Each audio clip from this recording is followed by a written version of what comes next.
All right, it's fight week here in Newcastle. Nikita Tszyu, Oscar, Diaz, Bradford, mate. Good to be back, mate. Excited for this fight. It's been a while since we were in this. Was this the Charlestown Square Town Centre something? We were here for Tszyu, what, 4 or 5 years ago? Dennis Hogan fight. So it's good to be back, full circle. Nikita Tszyu and another step-up fight and another chance to sort of take his career to the next level. So, yeah, excited. Yeah, no, I'm looking forward to this one as well.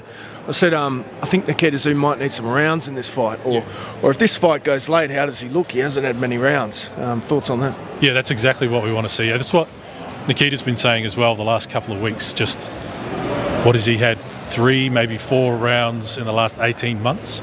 So we just need to see where he's at, what he's been working on, how he's improved. I think he's keen to show that as well. And yeah, like the last time we saw him go past 1 or 2 rounds was the Colin Mazudia fight where he had to go to some pretty dark places. He was telling us just before.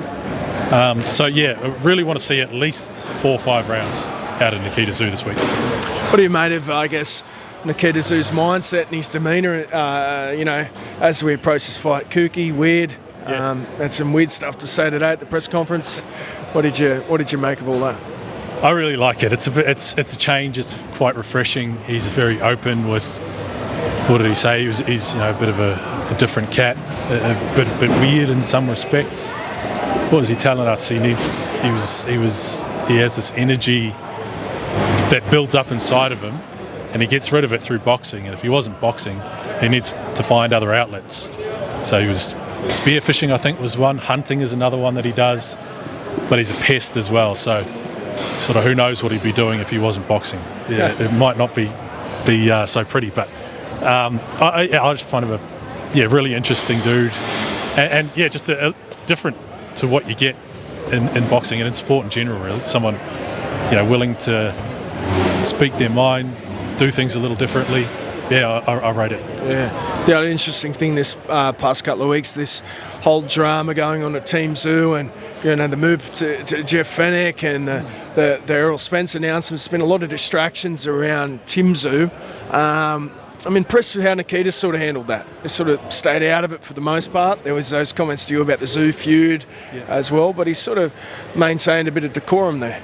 I think I said on our chat last week that he said from the start that he has no ill feeling on his side. Like, if they want to patch things up, it's fine. I'm pretty sure that's what he was saying. So, but all the rest of it, all the change of teams and Fenech and sometimes even his own boxing career, like he just doesn't keep track of what's happening. He's telling me he's really on social media. He's not checking in with news from boxing or anything else. I think you spoke to him yesterday, and he hadn't seen the Errol Spence presser with Tim, so you're filling him in on what had happened. So he's just that all that stuff doesn't come into his life genuinely. He's just in his own little bubble. So yeah, when you say he's taken it all on board, I don't probably hasn't taken it on board because there's nothing to process. So he doesn't know what's going on. What about Tim Tszyu in general and just the, announcement yesterday, a massive fight against Errol Spence. I can't wait for that fight with Jeff Fenech, Tim Tszyu together. That build-up's going to be enormous. Mate, it's great for Australian boxing, great for Tim Tszyu, a crossroads fight for him as well.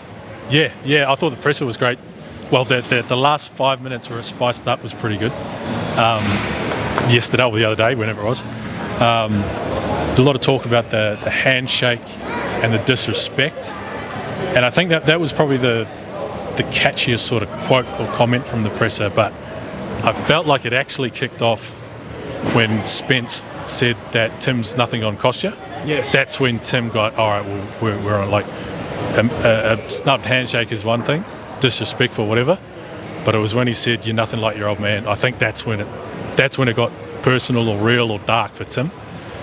So the next 3 months or so is going to be fascinating. You throw Jeff Fenech in there, it's going to be wild. How do you think that fight sort of matches up on paper? Massive. Nikita Tszyu called it a 50-50 fight, and he sort of couldn't pick which way it was going to go. How do you see it going? I slightly edge towards Tim, given Errol's inactivity, but Errol Spence is an elite fighter. Well, It's rare in boxing, but I can honestly say I have no idea, because you haven't seen Spence. It'll be 3 years by the time of the fight. You don't know what he's had. All sorts of non-boxing, non-in-ring stuff going on, car crashes, retinas, all sorts of stuff. And where's Tim? Yeah. Where's he at in his career? He's had 2 wins after the losses last year. They've both gone the distance. I think most people, we expected at least 1 stoppage in those fights. So where is he at against elite level caliber? Sometimes, you know as well as anyone, sometimes a guy will rise or fall or perform to the level of their opponent. Velasquez didn't want to be there. That was a tough watch. So where is Tim? It's going to be interesting to see once this big fight comes around. Does he still have the mongrel? Does he still have that dog in him? I think he does. And I think Errol Spence is the perfect guy, perfect opponent to get it out of him. Yeah. All right, mate. Prediction Wednesday night: Nikita Tszyu, Oscar Diaz. I'm saying a Nikita Tszyu stoppage around round 6 or 7. Nice. Maybe even a TKO sort of thing, or a corner retirement. What are you thinking, mate? How do you see this fight playing out? All right, I'll give you a real specific. All right, here we go. Here we go. Buckle up, Tommy. Buckle up, son. We want rounds. I think it'll be a little, I don't know, cagey. Round 1 or 2 will be cagey, quietish, getting into the flow of it. I think Nikita stops him in round 5, body shots. Good shout. He needs those first couple of rounds to size him up, right, and then get into it. Yeah. Just to get into the Here action. we go. Listen to this guy. What does Den reckon? What do you reckon, Here we go. Den? Prediction for the fight, mate. Wednesday. Who's Dennis the Menace? Mate, I reckon. I reckon if we get Jay McAllister in there, we'll have a bit of the battle of the media icons, the media mafia, if you will. Nick Walshaw, Jay versus Walshaw. Nick Walshaw versus Tim Ashworth, Jay versus Bradford. It'll be all happening. We're even getting Chuck Meggs in there versus Zoe, mate. Just be one for the ages. So, just tune in, get on KO, get on main event, get on whatever. Just be there or be square.